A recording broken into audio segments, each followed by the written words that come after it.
Hola, ¿qué tal? Les saluda Margarita López y gracias por acompañarnos para que juntos analicemos las noticias más importantes de los últimos días. Comienza la Semana Venevisión.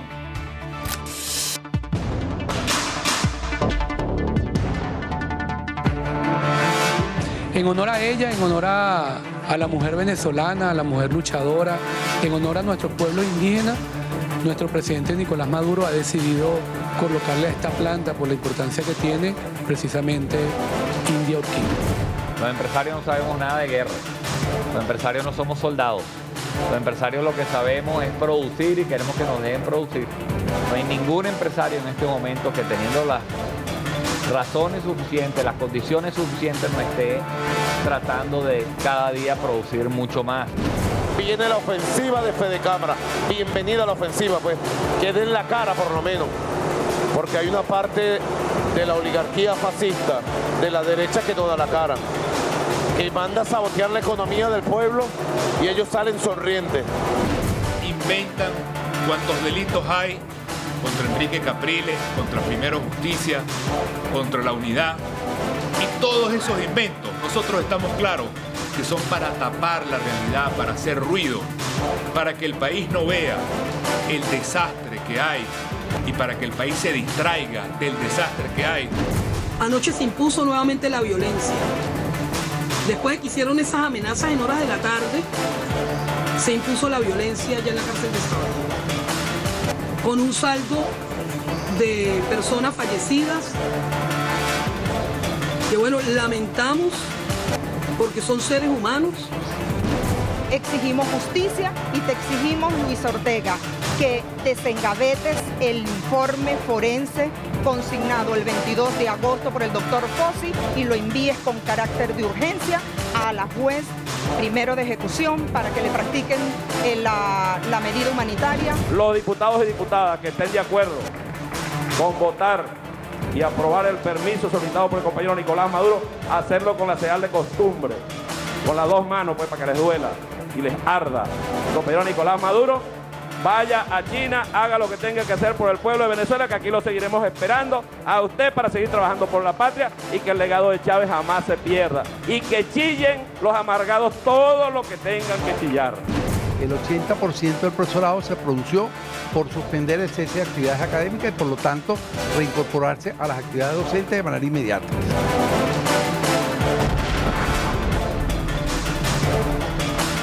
Para comentar los hechos más destacados me acompañan los colegas Juan Ernesto Páez Pomar, jefe de información del diario 2001, bienvenido, y Alfredo Oliva, columnista del Correo del Orinoco y de Ciudad Caracas, bienvenido igualmente. Comenzamos con el problema de las cárceles. Sabaneta, en el estado Zulia, ardió esta semana con un trágico saldo de 16 muertos y varios heridos. La situación se agravó cuando familiares de los reos se quedaron en el lugar como medida de protesta. Armas, granadas fragmentarias, explosivos, todo un arsenal. Los planes mandan, los planes ejecutan, cobran vidas. Es asombroso, es espeluznante. Yo me erizo de observar que, tal como pasó en la cárcel de Yare, después de una situación de violencia interna, donde se quitan la vida unos a otros, que no haya el más mínimo respeto a la vida, ni valor a la vida, y que pretendan que aquí no pasó nada.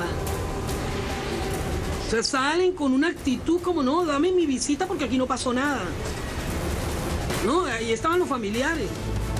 Y los familiares también pretendiendo ingresar al centro penitenciario, en la cárcel nacional de Maracaibo, como que ahí no pasó nada. No, ahí murieron 15 personas. Que ayer hubo otra masacre en una cárcel venezolana. En este caso fue en Sabaneta. ¿Qué tiene que pasar en Venezuela para que las cárceles sean centros para rehabilitar, para darle la oportunidad a los que se equivocaron de salir de allí con vida y salir para incorporarse a la sociedad, para ser hombres y mujeres de bien? Yo soy madre, también tengo a mi hijo aquí preso y pido que él pague su condena, pero que por lo menos tenga seguridad allá adentro, pues que él pague su error, pero que con seguridad. De la cárcel han ido sacando reos. 290 mujeres fueron a Uribana, otros a Táchira. Veamos el siguiente reporte de Noticiero Venevisión. Desde tempranas horas los internos se apostaron en los techos de la cárcel de Sabaneta con pancartas, exigieron la presencia de las autoridades y rechazaron los traslados de los procesados luego de que se conociera que 290 mujeres y 280 reos de este centro fueron trasladados en horas de la madrugada hacia la cárcel de Uribana en el estado Lara.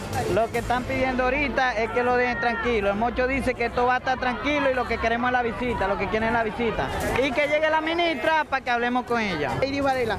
Te pusimos ahí, Iris. Tú has servido a nosotras como madre. Nos has servido. Ahora te pido de todo corazón, con el corazón en la mano, preséntate. Preséntate aquí.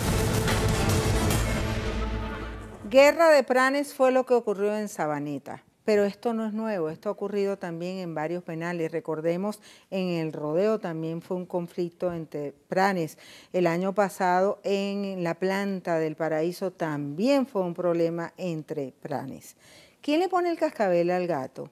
¿Cómo vamos a solucionar este problema? Que es un problema que afecta no solo a los reos, sino a todos los familiares.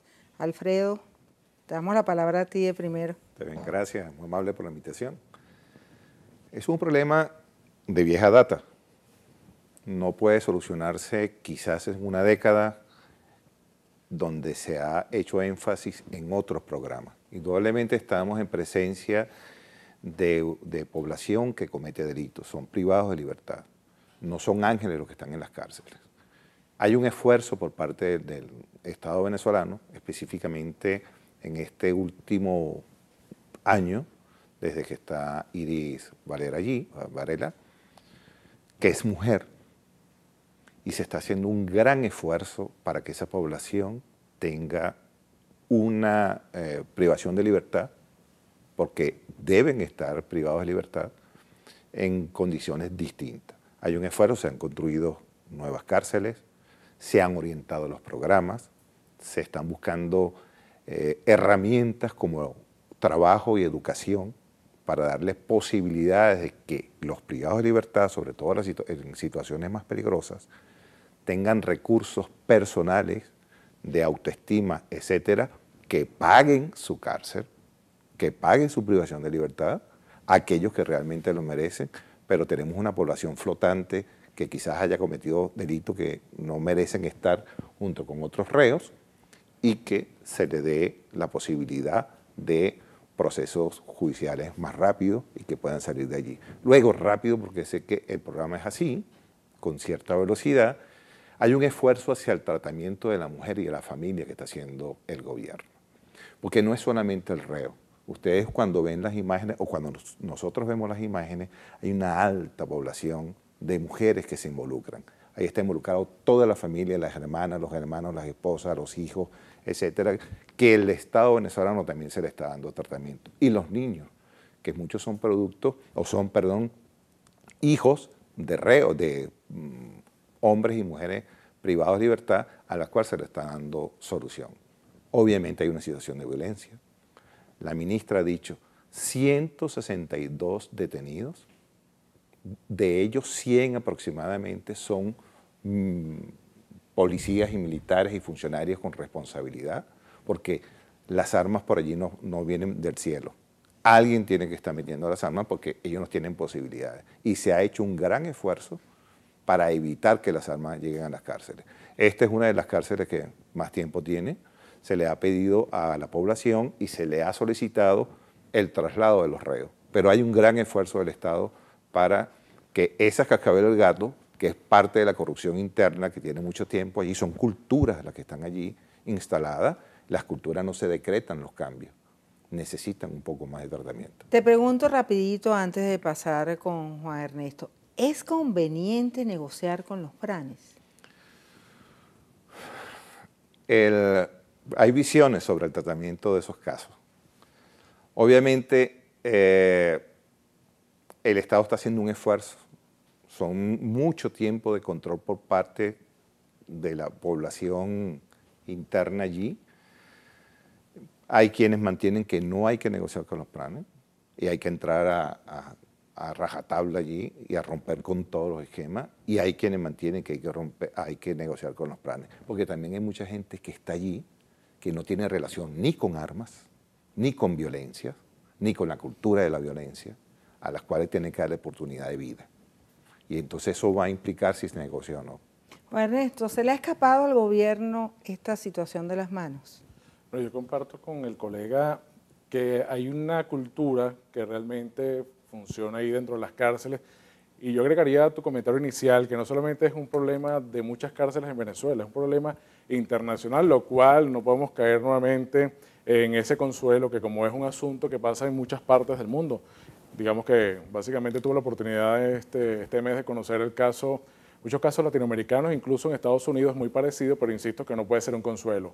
Pero sí esta situación del dominio de estos pranes o líderes negativos, como también se le llama en otras partes del planeta, es una situación muy repetitiva. Ahí lo importante es que, como en otras áreas de la sociedad, no puede haber estados paralelos. El Estado es el que tiene que tener la autoridad de la forma progresiva que se tenga que implementar, negociando, ¿no? Ese es otro tema, los expertos deben decir la manera de la negociación que puede haber, pero no puede haber un dominio, como en otras partes, insisto, de la sociedad, de un submundo, de un subgrupo frente al Estado, el Estado oficial, pues que representado en este caso por la ministra en el despacho de las prisiones, pero sí se ha creado una cultura para bien o para mal, de todo esto que hemos visto de las familias que, bueno, se ha convertido en una forma de vida dependiendo de la pena que cumpla el familiar, pero también negativamente cuando uno conoce de historias y de casos de muchos pranes o de líderes de delincuencia organizada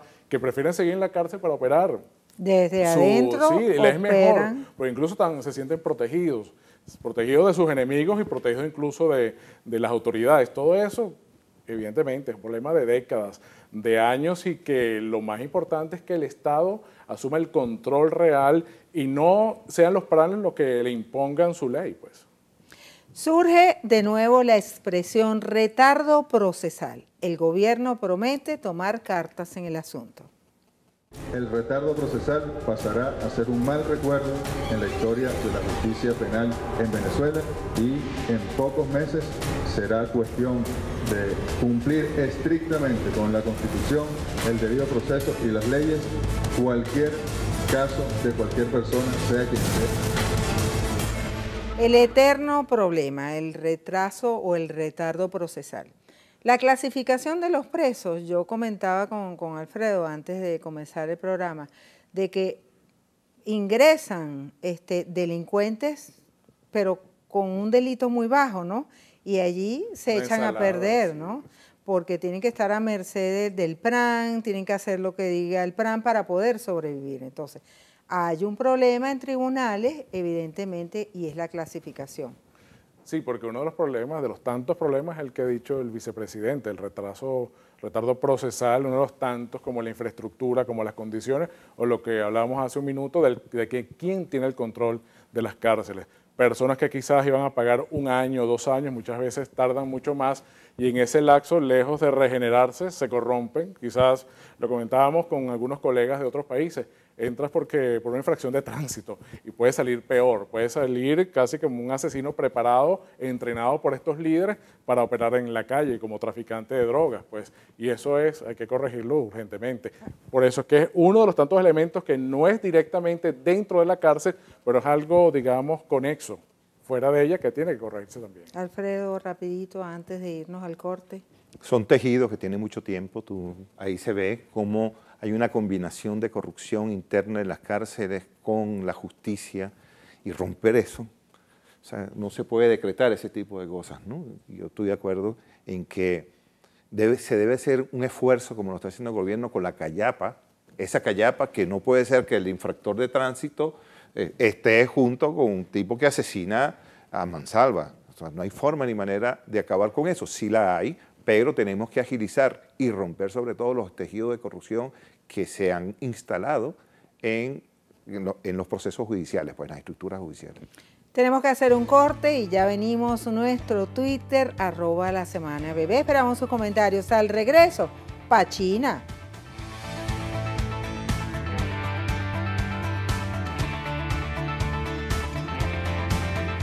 Los espero este domingo al Descubierto, una oportunidad de compartir con todos ustedes las profundidades de distintos personajes. ¿Qué piensan? ¿Cómo viven el país? Esta semana nos corresponde conversar con Jorge Roy, presidente de Fedecámaras. No lo olviden. Al Descubierto, este domingo a las 11 de la noche por Venevisión.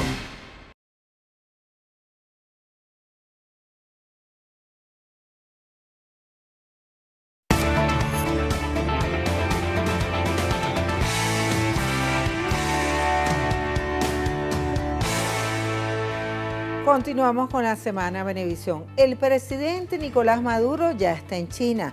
Antes de su partida denunció que Estados Unidos le había impedido el sobrevuelo sobre Puerto Rico en un avión de Cubana de Aviación. El impasse fue superado, pero el mandatario se molestó. ¿Qué está pasando en Estados Unidos? ¿Por qué tanto nervio? ¿Ah? ¿Por qué tanta desesperación, compañero? ¿Ah? Negarle el permiso a un jefe de Estado para que sobrevuele un espacio aéreo que ellos han colonizado en la tierra como Puerto Rico es una falta grave. La Asamblea Nacional inició sesiones el pasado martes y llegandito los rojos rojitos autorizaron el viaje del presidente Maduro a China. La oposición negó el voto, consideran que se trata de un gasto innecesario. Veamos lo que allí ocurrió. El presidente obrero ha gastado en lo que va del año $8.200.000 en viáticos y viajes. $8.200.000 en viáticos y viajes. Ya salió la avanzada primera de su gente de seguridad. Una comitiva que debe superar más de 120 personas y repito, y un viaje que le va a costar a los venezolanos más de $2 millones. Maduro, hace unos días atrás, dice que hay un plan, un golpe para tumbarlo.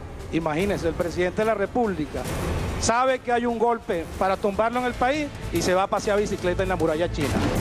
Los diputados revolucionarios, todos, estamos de acuerdo que el compañero Nicolás Maduro vaya a China y va a regresar y va a encontrar el país sin golpe de Estado, señores opositores, no sigan soñando. Diputados y su jefe de partido ya deberían andar en otras cosas, en vez de estar pensando y leyendo bolitas mágicas, que eso no existe, tan viejo y creyendo en el diablo. ¿Ah? Tan viejo y creyendo en el diablo. Que le eche pierna y de un golpe de Estado él, a ver. Eso es otra cosa. Eso es otra cosa, porque una cosa es invocar al diablo y otro verlo caminando allá para acá, ¿ves? Así se la pasan ellos, pura bulla, que lo hagan pues. Fíjense que Diosdado Cabello introduce ese elemento, ¿no? El presidente se va para China, pero cuidadito porque no sé qué información maneja el gobierno de que se puede producir un golpe de Estado ante la ausencia del presidente Maduro, Juan Ernesto. Bueno, y recuerdo que en el año 89 a Carlos Andrés Pérez se le negó un viaje, en esos tiempos turbulentos se le negaron varios viajes al exterior, precisamente había de hecho y palpable, se habían vivido situaciones violentas por el Caracazo y luego por las intentonas golpistas del año 92.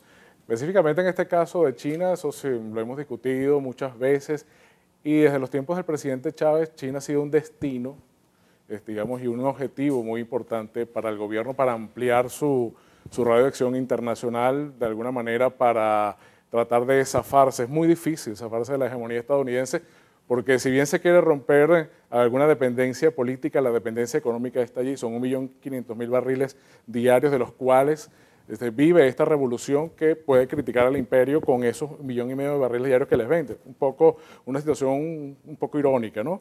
Pero sin embargo, desde los tiempos de Chávez, el destino China ha sido importante y hay un vínculo ahorita económico criticado por la oposición, que se ha dicho que hemos hipotecado el país con China, alabado por el gobierno, diciendo, bueno, precisamente que esto que se ha diversificado los socios de Venezuela en exterior para mitigar un poco esa dependencia que todavía se ve muy lejos por lo que te acabo de decir. Son 1,5 millones de barriles diarios, más la dependencia tecnológica, más tantas cosas que se importan de los Estados Unidos y es la potencia más cercana que tenemos lamentablemente.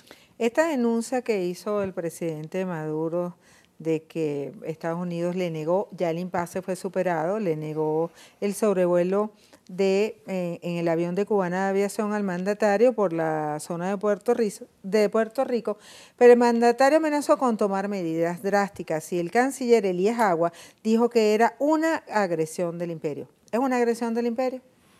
Sí, es una agresión a todas luces y además indignante saber que es a través del espacio aéreo de un país nuestro, de nuestra América como Puerto Rico, que utiliza Estados Unidos como territorio o extraterritorial a su realmente territorio. Es indignante para toda nuestra América. Recordemos que Estados Unidos prácticamente se apropia de estos países después de la guerra con España en 1898, se queda con Filipinas, Cuba, que cambió por los procesos que ya todos conocemos, el proceso que adelantó la Revolución Cubana, y Puerto Rico. Y con Puerto Rico le da el estatus de Estado libre asociado, convierte a los ciudadanos de Puerto Rico en ciudadanos estadounidenses, no le da votos, por ejemplo, pero eso obviamente indigna. Puede molestar a cualquiera que sienta un poco de dignidad para nuestros pueblos. Afortunadamente, dentro de la oposición, en términos personales, lo hizo Juan Carlos Cardera, ¿no? Que dijo que para cualquier venezolano es preocupante que se dé eso. Me parece una posición digna de él, no es de la oposición.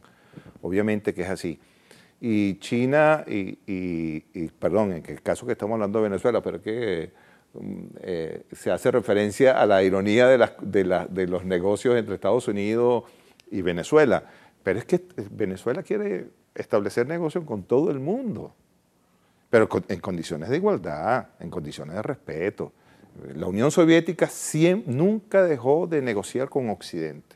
Y ahí sí es verdad que hubo una guerra muy dura. Y nunca dejó de negociar con Occidente. En el caso de Puerto Rico, para seguir con eso, obviamente, Margarita, molesta. Y molesta porque es Estados Unidos a través de Puerto Rico. Y puede molestar a cualquiera que se sienta en nuestra América con un poco de corazón. Seguimos con el Parlamento. Hay rumores de acciones contra diputados de la oposición. Por ejemplo, se dice que se busca inhabilitar a María Aranguren del Estado Monagas para facilitar la ley habilitante. Por allí estaría el 99. Estoy trabajando también con un equipo para verificar si ciertamente hay verosimilitud en los hechos narrados para poder solicitar ante el Tribunal Supremo esta declaratoria de haber méritos para el enjuiciamiento. En los próximos días estaré anunciando la decisión que adopte al respecto. La semana pasada el presidente Nicolás Maduro dijo que el habilitante la iba a introducir en los próximos días ante la Asamblea Nacional, pero evidentemente todavía no están dadas las condiciones porque el gobierno no tiene sino 98 diputados y le falta el 99. ¿Ustedes coinciden de que este caso facilitaría el que el gobierno consiga el diputado 99 a través del suplente? Porque el suplente es de la bancada oficialista, el suplente de María Aranguren, Juan Ernesto. Sí, bueno, pienso que no debería ser la forma más sana dentro de un parlamento donde debe privar la negociación, pero aquí volvemos al origen de esta ley habilitante y nos llama la atención, como ocurrió en el 2010, cuando se pidió un habilitante para atender una emergencia natural y luego se aprovechó para aprobar una serie de leyes bastante polémicas. Y ahora la pregunta es, ¿hace falta una ley habilitante para combatir la corrupción? El Estado, las leyes, la Constitución no es lo suficiente. Estos poderes, acaba de hablar la Fiscal General, tenemos a la Contralora, tenemos a la Defensora del Pueblo.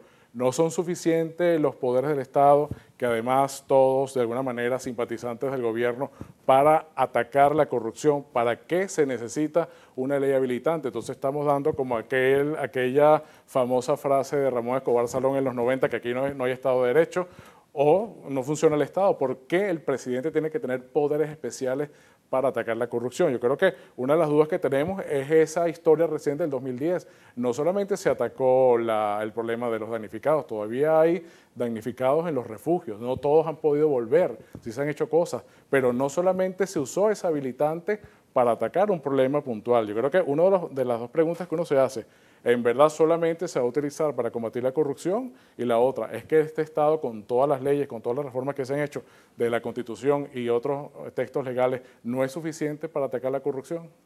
Alfredo, ¿tú coincides con ese planteamiento? Se necesita un habilitante para combatir la corrupción y esta es la vía, tratando de inhabilitar a un parlamentario para conseguir los votos suficientes.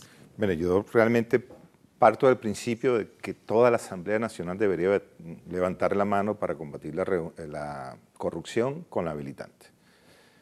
No sé, desconozco, te lo digo, Margarita, desconozco si eso es así, que quieren inhabilitar a una diputada. Entiendo que hay personas que han manifestado su simpatía con que se realice o se mejoren las leyes para combatir la corrupción. No dejar, lo que pasa es que nuestras leyes, Juan Ernesto, han dejado muchos huecos, muchos vericuetos, grietas por las cuales escaparse. Aquí todo el que pueda escaparse de una ley, burlarse de ella, lo va a hacer. Vamos a ponernos de acuerdo y negociamos. Yo sí estoy de acuerdo que negociemos, vamos a darle duro a la corrupción, esté donde esté. Caiga, como ha dicho el presidente, quien caiga, tanto que el corrompe como el que se deja corromper. Con ese comentario de Alfredo, nos vamos de nuevo a la pausa. Nos pueden escribir y dar sus opiniones y sugerencias @lasemanabebé. Al regreso, guerra económica.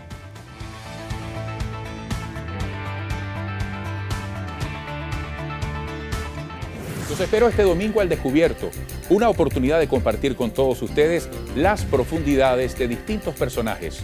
¿Qué piensan? ¿Cómo viven el país? Esta semana nos corresponde conversar con Jorge Roy, presidente de Fedecámaras. No lo olviden. Al Descubierto, este domingo a las 11 de la noche por Venevisión.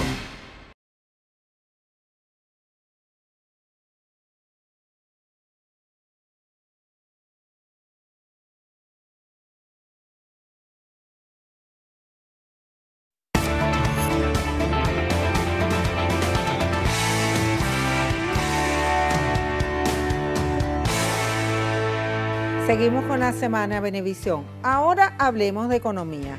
El presidente de Fedecámaras prendió las alarmas en el sector empresarial. La deuda con los proveedores externos aumenta por problemas con Cadivi. Jorge Roy le pidió al gobierno dejar las contradicciones y vino el contraataque. Ha habido una disminución del 45% del número de empleadores en el sector privado. Esa es la verdadera causa por la cual hay inflación y en estos momentos hay desabastecimiento de bienes importantes para la población venezolana. Para enero del 2011 existían 670.000 empresas en comparación con las 373.000 que existen en estos momentos. Yo llamé ayer al ministro Nelson Merente y le dije, llama al presidente de Fedecámara y dile que es un rolo de mentiroso, que en qué está jugando. Parece que como que aspira también a la presidencia de la República. Fedecámara, nos vemos en octubre, pues está bien. Ustedes con su plan de sabotaje. Les pregunto, ¿ustedes creen que Jorge Roy aspira a la presidencia de la República tal como que Carmona? Lo que me queda claro de que octubre se refería el presidente Maduro, ¿no? Para empezar. Bueno, el tema lo hemos tratado aquí la última vez que estuvimos conversando. De hecho, en ese momento, hace como 2 meses, la escasez y el costo de la vida, la inflación, como técnicamente se le llama, había desplazado a la inseguridad, a la violencia urbana como el principal problema, y nosotros en el trabajo periodístico día a día, una cosa que afecta a todo el mundo. Y esto no tiene ningún cariz político, como tampoco lo tiene la violencia. Es decir, de todos los sectores hay un reclamo y una queja de esto que está pasando. No soy técnico para decirte, o sea, dónde está el asunto, pero hay algo que está fallando. Si el gobierno dice que es culpa de los empresarios, entonces está fallando. Como dijimos hace un momento, con lo de los planes, salvando la distancia, lógicamente, que bueno, la ley la están imponiendo los empresarios. Y es un poco extraño decirlo 14 años después. Si la culpa es del gobierno, bueno, ¿qué está fallando? Son varios los planes que se han ensayado en esta una década y un lustro, casi rotación de líderes del mundo económico, de las directrices económicas del gobierno, y en el caso específico del control de las divisas también son varios los ensayos, y aquí hay esta famosa revelación o confesión en voz alta del ministro Giordani sobre la situación de cómo se ha manejado el problema de las divisas. Algo está fallando, o sea, algo está ocurriendo, y creo que el Estado tiene que asumir una responsabilidad mayor si ha fallado en sus políticas o no puede controlar a los supuestos culpables de lo que está ocurriendo. De hecho, hay un Consejo Superior de Economía que en estos días lo hemos visto, la verdad que muy activo.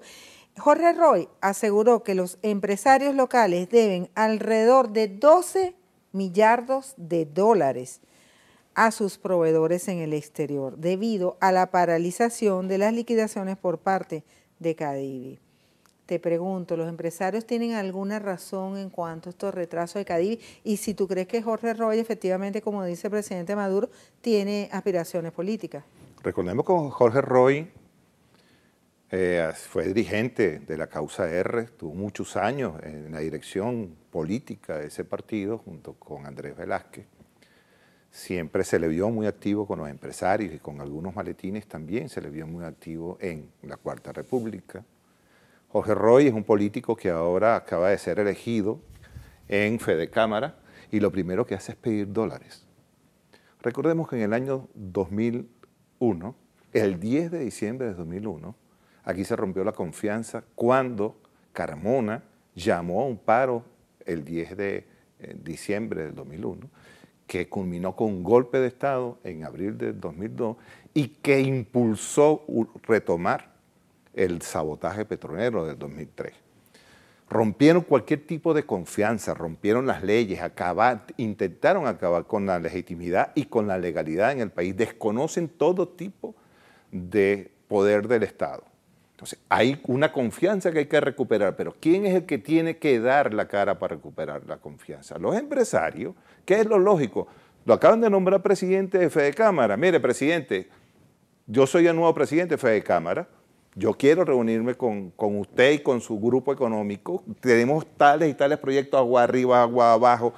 Esos 400 millones de dólares que están fuera del país, vamos a hacer un fondo patriótico de los empresarios venezolanos y queremos invertir aquí, aquí y allá. No, es lo que llegan a pedir dólares. Cuando se ha denunciado que en el país hay entre 400 mil millones de dólares y 600 mil millones de dólares que en los últimos 50 años han salido al país. Entonces, un empresario serio lo que debe es proponer proyectos alternativos al que propone el gobierno o complementarios para salvar al país, para desarrollar el país. Y ha sido todo lo contrario, como se demostró en los primeros años y en los que va de este proceso de 14 años. Y hablando de dólares, latente está la situación de la divisa. En el Gabinete Económico no hay acuerdo sobre los tipos de cambios alternativos. El paralelo va por una escalera. La Asamblea Nacional negó interpelar a los ministros del área económica. Hablando en nombre de todos ustedes, de todos nosotros, que vivimos a diario la inflación, la escasez, la caída del aparato productivo, el aumento de las importaciones, quisiéramos que en la agenda de hoy se estudie la posibilidad de una visita a este poder, el poder legislativo, del vicepresidente del área económica y los demás ministros de esta área. De manera que nosotros no vamos a apoyar el que aquí se venga a utilizar el espacio de la Asamblea Nacional para tratar de comunicarle al país y darle a entender de que hay una crisis. No hay crisis aquí en Venezuela. Le voy a hacer la misma pregunta a los dos. ¿Por qué negar la interpelación de los ministros de la Economía en la Asamblea Nacional? ¿Y hay crisis en Venezuela económica? No, 30 segundos. Envidio al diputado Sanguino, no sé en qué país vive. Me encantaría estar en sus zapatos para decir eso, que no hay crisis. Tú decías que el dólar, el innombrable, va por una escalera. Yo creo que va en un cohete de la NASA. Comparar las cosas como cuesta en el exterior, meterte en internet y ver los precios de ese aparato que tú tienes allí con lo que cuesta en Venezuela, son 5 o 6 veces más, algo de verdad espeluznante, aunque el dólar innombrable no es el que se usa para atraer ni para importar más productos del país, lamentablemente es el que rige y es el con el cual con el cual se mide muchas de las cosas que se venden en el país, que están prácticamente inalcanzables, y no estamos hablando de lujo precisamente. Alfredo, ¿por qué negar la interpelación de los ministros? Precisamente el que no la debe, no la teme. Sí, por lo que dijo Sanguino, por el diputado Sanguino. Eso no lo acaba de demostrar Fede Cámara, no presentan alternativas. Es un show para que luego los medios de comunicación saquen lo que les interesa sacar y se den las explicaciones. Yo sí creo que el gobierno venezolano puede dar una explicación para todo el país, en cadena nacional, con sus economistas, esa explicación. Y obviamente estamos en presencia de un dólar de guerra, un dólar que quiere destruir la economía. Es un dólar que debe buscársele sus orígenes en estos dólares que salieron del país durante tanto tiempo y que presionan al gobierno para crear caos y desabastecimiento. Obviamente sí hay un proceso especulativo que intenta desprestigiar y sobre todo destruir el apoyo social de la base del gobierno, poner a los venezolanos contra venezolanos, por un problema económico que yo no pudiera llamarse crisis o no, obviamente es una situación que genera incomodidad en la población y que intenta crear malestar en la población para derrocar, no creo, porque no hay la capacidad de derrocar al gobierno, pero sí generar mucha angustia y mucha zozobra en la sociedad. Hablando de angustia, tomemos como referencia un estado del país. Revisemos la situación de la escasez de productos en el estado Bolívar. Habitantes de Ciudad Guayana exigen a las autoridades atender el desabastecimiento y penalizar el sobreprecio. Hay que, por ejemplo, la harina pan, cuesta 25 bolívares, la carne cuesta 100 bolívares, el pescado cuesta 100 bolívares. O sea, aquí no se puede comprar nada, todo está escaso. Hace falta gobierno. Bueno, la leche, la harina pan, la harina de trigo. Bueno, esas son críticas, sobre todo para los que tenemos hijos pequeños que necesitan atención, ¿ok? De esos alimentos. Bueno, que traten de controlar y que de verdad vengan acá y vean que de verdad aquí se consiguen todos los insumos, pero a un precio bastante elevado, eso hay que corregirlo. Ahora cambiemos el tema para presentarles la curiosidad de la semana. El videoclip musical más emblemático del fallecido cantante Michael Jackson y de la historia tiene una versión hecha con bloques de Lego. Thriller, su más famoso tema, así lo recordamos. Curiosidades en la Semana Venevisión.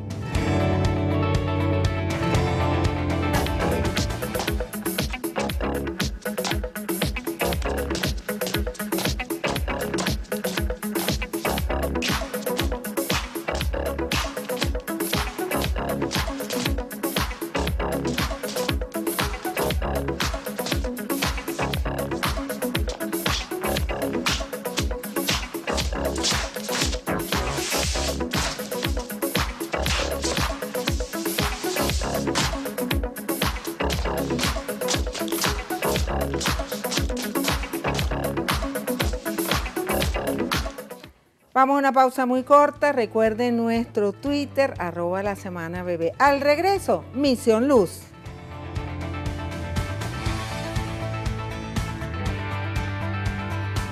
Los espero este domingo al Descubierto, una oportunidad de compartir con todos ustedes las profundidades de distintos personajes.